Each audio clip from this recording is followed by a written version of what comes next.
이제 말씀 듣는 시간입니다.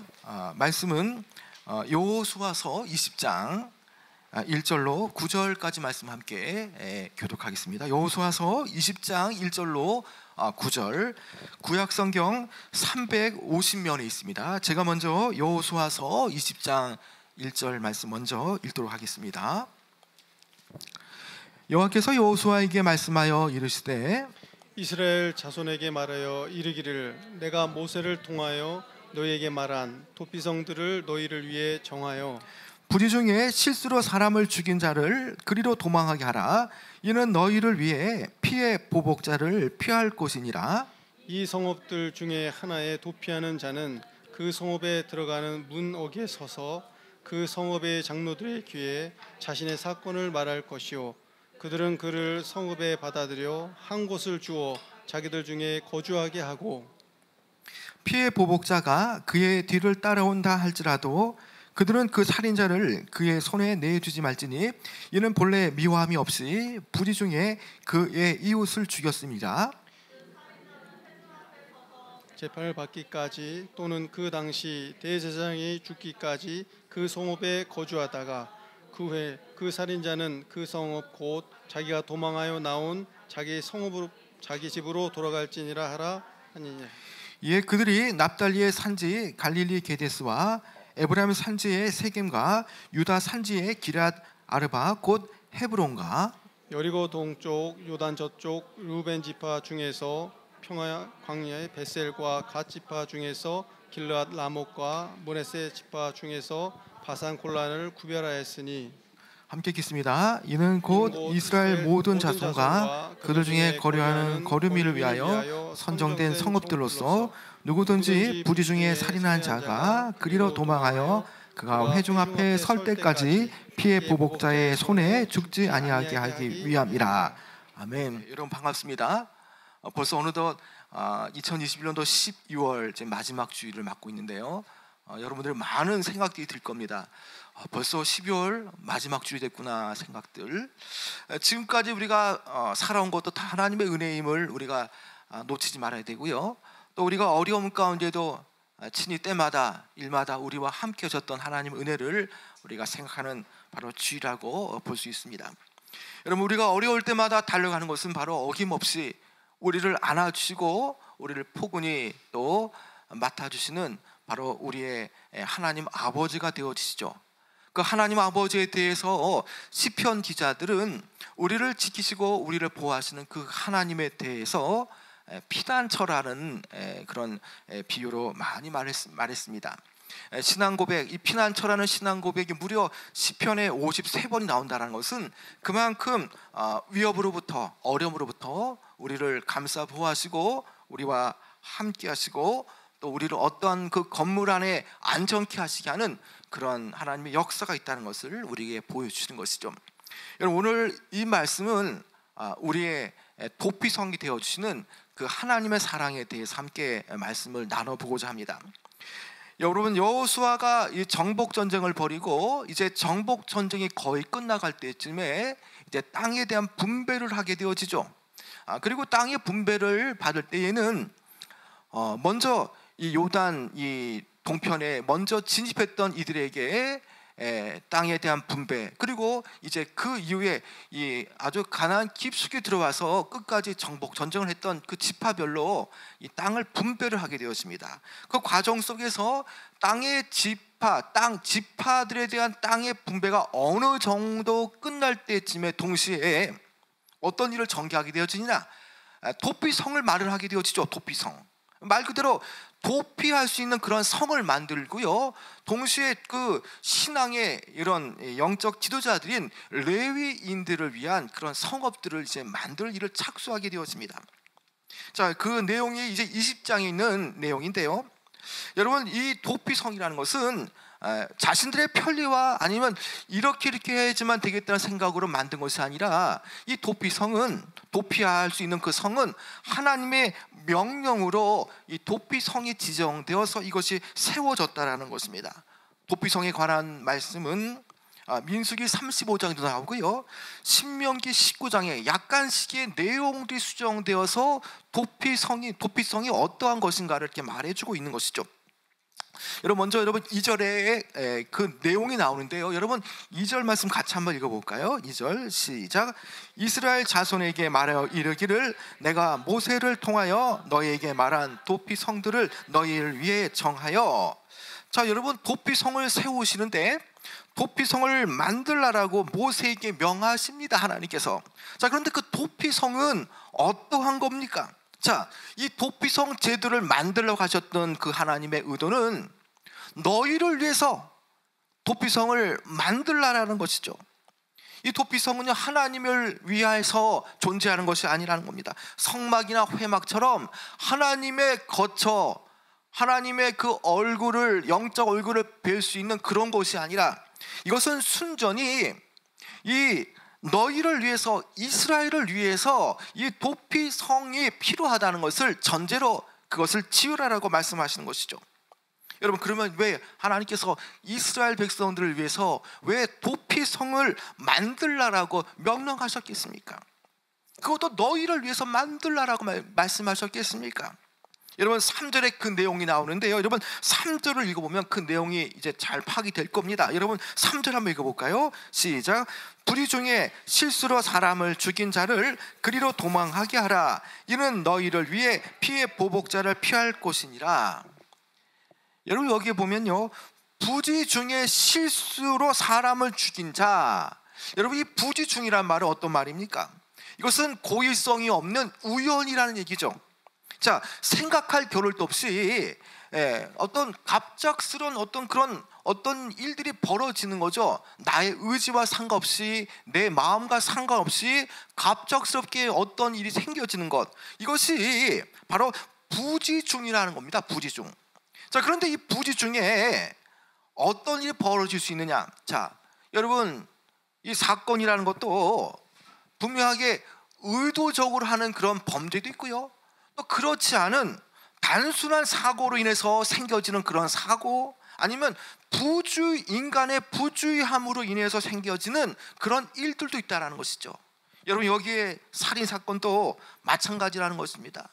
부지부식 중에 아니면 단순한 사고와 그 부주의함으로 인해서 다른 사람을 죽이거나 아니면 처음부터 죽이고자 하는 의도가 분명히 없었음에도 불구하고 순간에 화를 못 참아서 순간적으로 다른 사람을 죽일 수 있는 그런 부지 중에 벌어지는 그런 사건도 또 있을 수 있다는 겁니다. 자, 그때에 이 도피성이 필요하다는 겁니다.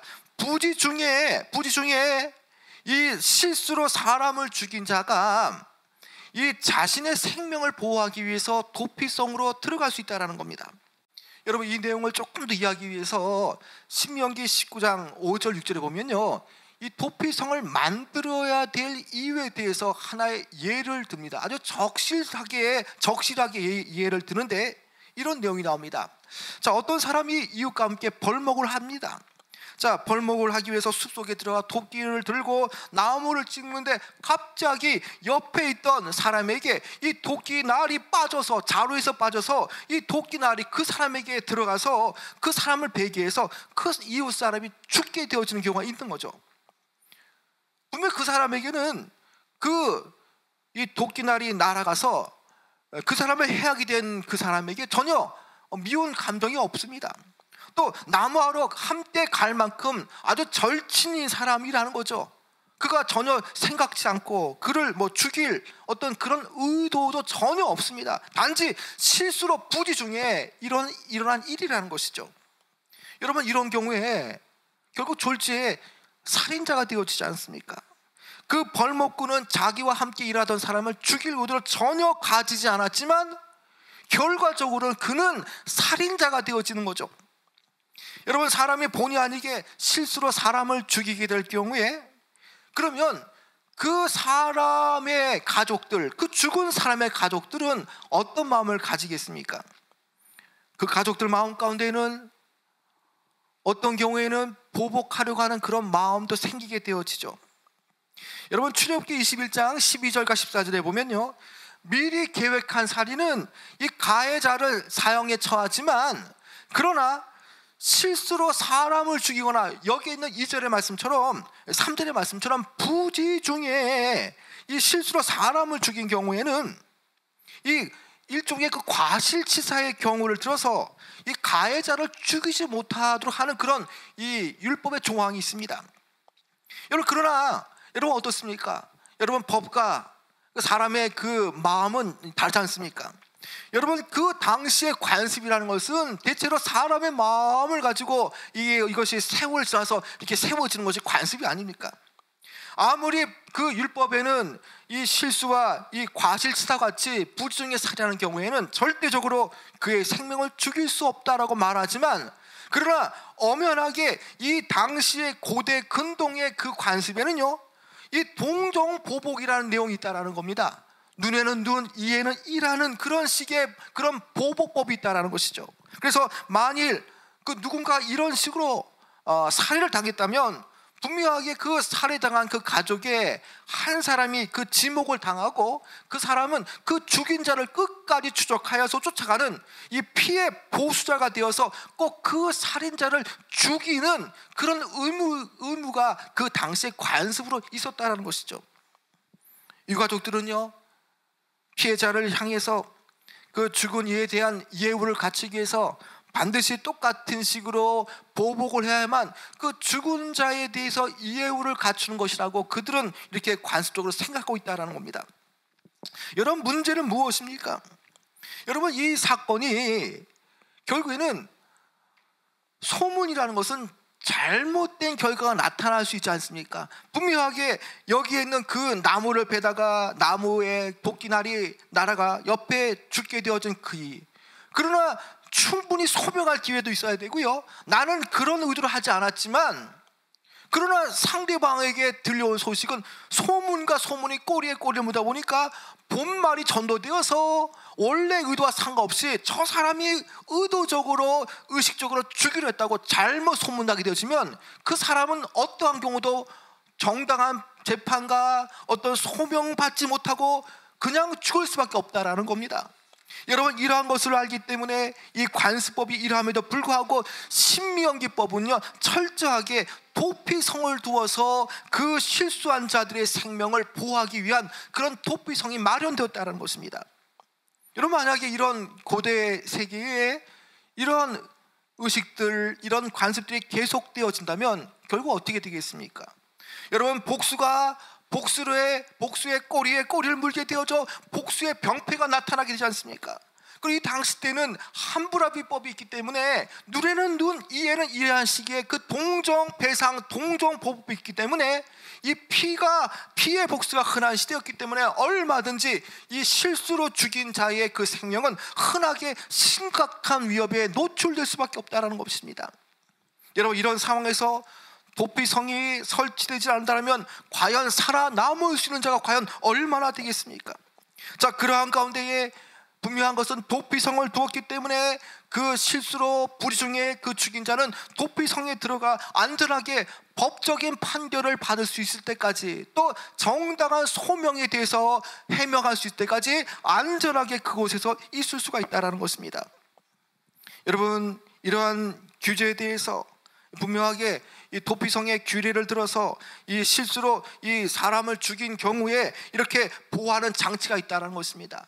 만약에 이것마저도 없다면 이 보복의 이 대를 잇고 그 끊어지 않는 고리가 계속 연결되어진다면 과연 이제 가나안 땅에서 하나님의 주권, 하나님의 법이 이제 실현되어진 이 나라가 어떻게 존속될 수가 있겠습니까? 계속적으로 피해 보복이 나타나는 건 아닙니까? 여러분, 고의가 아니고 또 실수로 사람을 죽인 이 사람은요, 바로 이때에 도피성으로 들어가야 됩니다. 그가 살 수 있는 길은요, 눈앞에 보이는 그 피해 보수자와 피해 보복으로 그를 엄습하고 있는 때에 그가 살 수 있는 길은요, 어떤 경우에도 도피성으로 들어가야만 안전하게 살 수가 있다는 것입니다. 여러분 도피성으로 도망가야 할 이유가 4절에 나오는데요. 여러분 4절 좀 길지만 한번 읽어볼까요? 4절이요. 시작. 이 성읍들 중에 하나에 도피하는 자는 그 성읍에 들어가는 문 어귀에 서서 그 성읍들의 장로들의 귀에 자기의 사건을 말할 것이요, 그들은 그를 성읍에 받아들여 한 곳을 주어 자기들 중에 거주하게 하고. 자, 그들이 일단 도피성으로 들어가면요, 그 문 어귀에는 어김없이 이 장로들이 서 있게 되어집니다. 겁에 질려서 이제 그 도피성의 문 어귀에서 이제 그 성읍의 장로들이라고 볼 수 있는, 성읍의 권위자라고 볼 수 있는 그 장로들 앞에서 자기의 사건을 더 자세하게 진술해야 되는 것이죠. 그 죽음이 어찌어찌하여서 이렇게 벌어졌다라고 우연의 사고에 대해서 자세히 설명하고 진술할 수가 있다라는 것이죠. 자, 그러면 그 장로들이 자신들이 그 판단을 통해서 어느 정도 그 정상이 참작되어지게 되어지면 그 불의 중에 살인한 자를 도피성으로 들어오게 해서 정식 재판을 통해서 그가 소명될 수 있도록 목숨을 부지하게 만드는 것이죠. 여러분, 그렇다고 해서 성읍의 장로들이 그 살인한 자 고의가 아니고 정말 뭔가 의도적으로 한 일에 대해서 다 허락하고 다 받아들인 것은 아니라는 것입니다. 정확하게 어느 일정 시간을 두고 판결을 하면서 이 사람을 받을 것인지 아니면 이것은 소명이 전혀 안 되기 때문에 밖으로 내보내겠다는 그런 판단도 분명히 있다는 것입니다. 여러분, 이 재판을 통해서 이 살인자가 도피성에 머물게 되어지면 일정의 타당성이 인정되어질 때가 있습니다. 자, 그때에는요, 그 도피성에서 이 당시의 제사장이 죽을 때까지 머물러 있어야 되는 것입니다. 여러분, 이 문제가 해결되어졌다고 해서 당신은 죄가 없습니다라고 풀어주면 안 된다는 것이죠. 여러분, 왜 그렇습니까? 이것은 일종의 가택연금과 비슷하여서요, 이 도피성에 있는 그 기간 동안 어느 시점까지 대제사장이 그 죽은 다음에 그 도피성의 영적인 지도자인 그 대제사장이 죽을 때까지 그는 그곳에 있다가 그가 대제사장이 죽게 되어지면 고향 땅으로 비로소 갈 수가 있다는 것입니다. 여러분, 시간이 지나게 되어지면 그 슬픔도 조금씩 누구로 떨어지게 되어지는 것이 사람의 감정, 마음 아닙니까?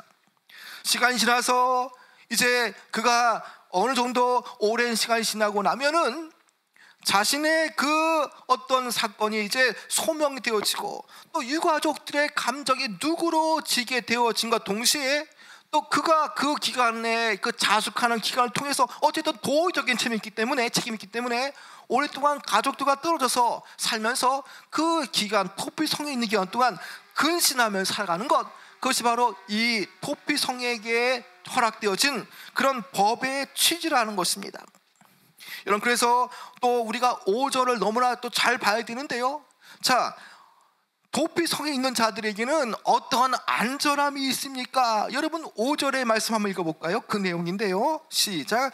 피해 보복자가 그의 뒤를 따라온다 할지라도 그들은 그 살인자를 그의 손에 내주지 말지니 이는 본래 미워함이 없이 불의 중에 그 이웃을 죽였습니다. 여러분, 피해 보복자가 그의 뒤를 따라온다 할지라도 그들은 그 살인자의 손에 그를 내어주지 말아야 한다라는 것입니다.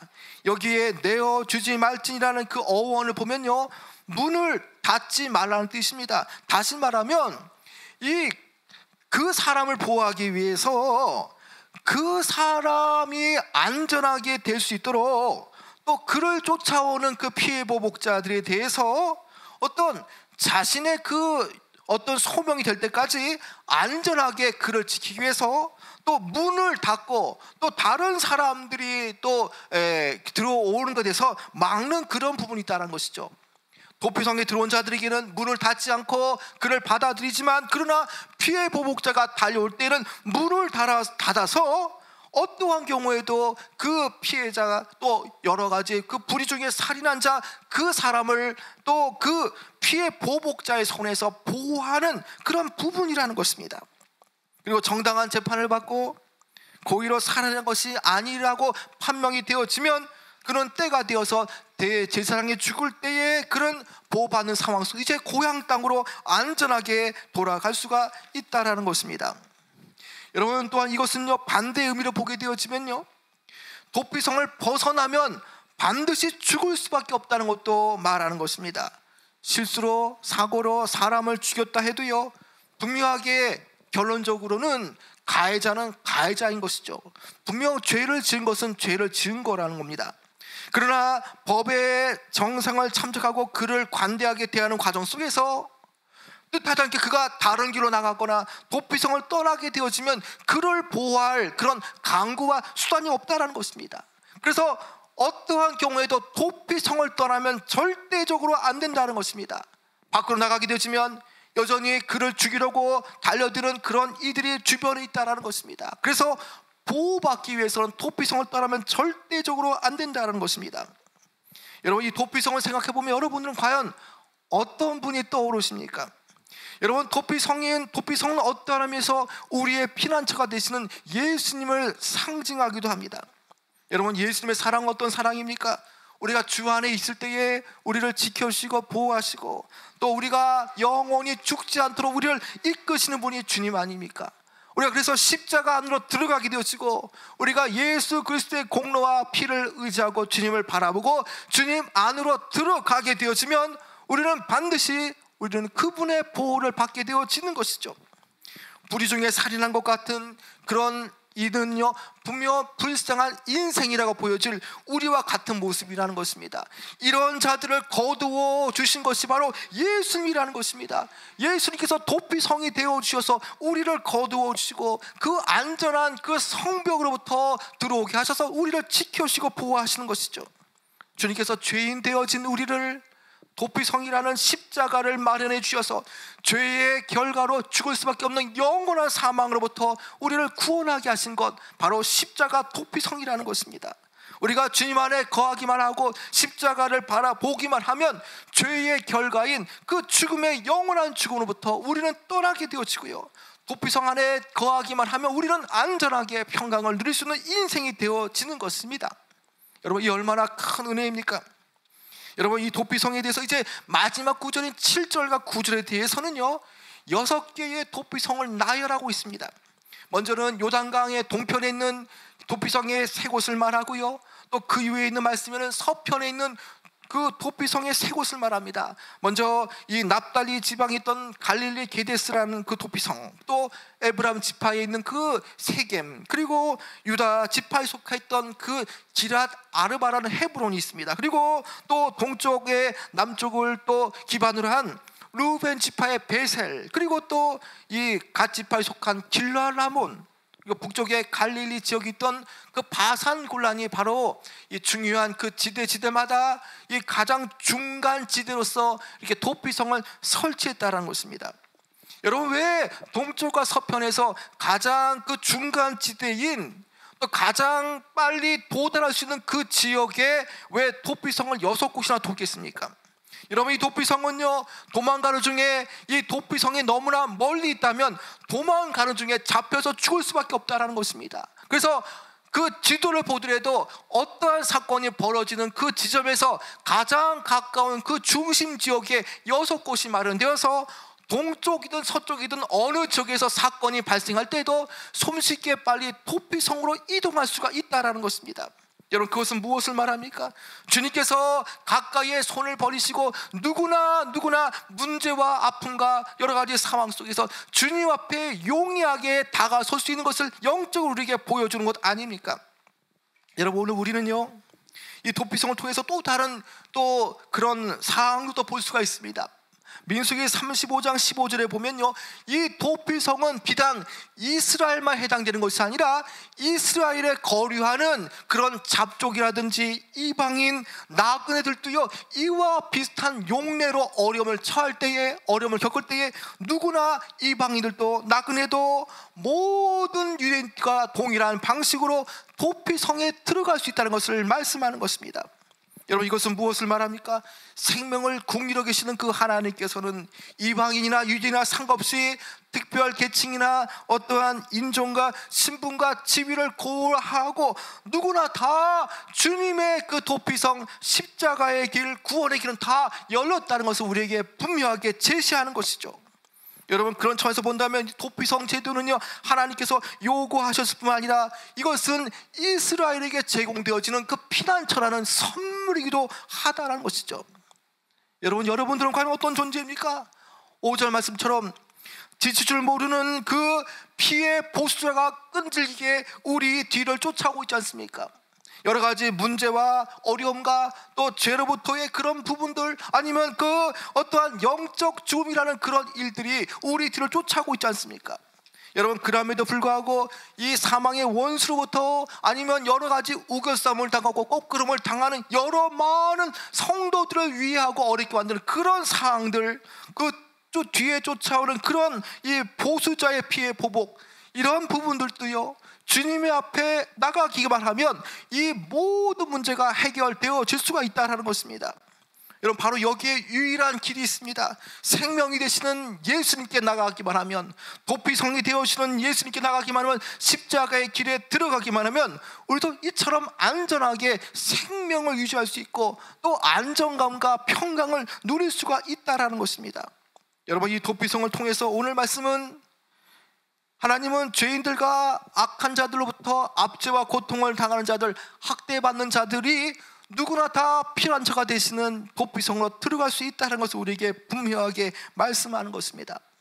부중에 살인한 자일지라도요, 그들은 다 예수님의 필요한 존재입니다. 하늘이 무너져도 솟아날 구멍이 있다가 말씀한 것처럼, 인간이 곤경을 겪고 막다른 골목에 그가 놓여질지라도 이런 하나님의 도피성을 통해서 하나님은 또 다른 그 문제를 기회로 바꾸고 우리를 살리시는 분이라는 것입니다. 여러분, 그래서 오늘 우리는요, 2021년도 주님께로 피해야 되고요, 2022년도 이제 다가올 새해도요, 온전한 피난처가 되시는 그분께만 피해야 되는 것입니다. 여러분, 요한복음 11장 25절과 26절에 어떻게 말씀합니까?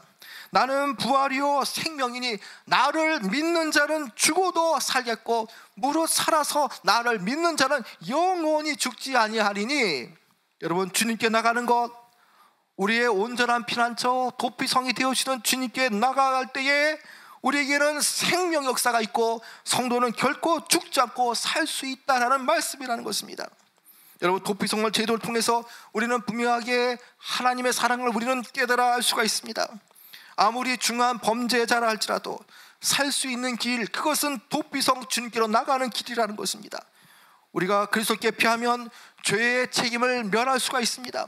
우리가 주님께로 나가기만 하면 나의 모든 문제는 다 떠나갈 수가 있습니다. 그래서 오늘 우리는 이 도피성을 통해서 성도들의 피난처가 되시고 피할 길 되시는 주님 안으로 들어갈 때에 우리가 안정감과 평강을 누릴 수 있다는 사실을 우리는 분명하게 알아야 됩니다. 오늘 2021년도 마지막 주일 예배입니다. 여러분, 1년을 돌아보면 참 얼마나 빠르게 세월이 화살같이 빨리 갔습니까? 주마가등처럼 세월이 빨리 지나갔습니다. 그럼에도 불구하고 한결같은 것은 주님께서 은혜를 베푸셔서 여기까지 우리가 왔다라는 것이죠. 주님의 은혜 속에서 우리가 여기까지 왔다는 것을 알 때에 우리는 도피성이 되시는 주님을 바라보며 내년 한 해에도 주님께 모든 것을 맡겨야 하는 것입니다. 여러분, 5절 말씀처럼 우리 뒤를 쫓아오는 영적인 피해 보복자가 추적하여 온다 할지라도 우리는 두려워할 필요가 전혀 없다는 것입니다. 그 살인자의 손에서 우리를 위해하고 우겨싸움을 당하게 만들고 우리를 거꾸로 들이는 그런 모든 영적인 세력들 안에 결코 주님은 우리를 그들 손에 내어주지 않는다는 것입니다. 친히 도피성이 되어주셔서 우리를 감싸주시고 나를 앞과 뒤로 에워싸시는 주님께서 성벽이 되어주시고 올해도 내년에도 우리를 지켜주시고 우리를 평강 가운데 임하게 하시는데 이것이야말로 얼마나 감사한 일입니까? 여러분, 인생의 행복은요 다른 데 있는 것이 아닙니다. 그리스도 안에 거주하는 것이고 그리스도와 교제하며 그리스도를 기뻐하는 데 있습니다. 여러분, 죄로 인해 죽어야 할 인생, 또 여러 가지 많은 아픔과 어려움과 고통 속에서 피해를 입고 어쩔 줄 모르는 그런 인생에게 가야 할 곳은 그리스도의 도피성이라는 것입니다. 주님께서 피난처가 되시고 요새가 되어 주셔서 우리를 지켜주시고 보호하시는데 문제는 우리가 들어가는 겁니다.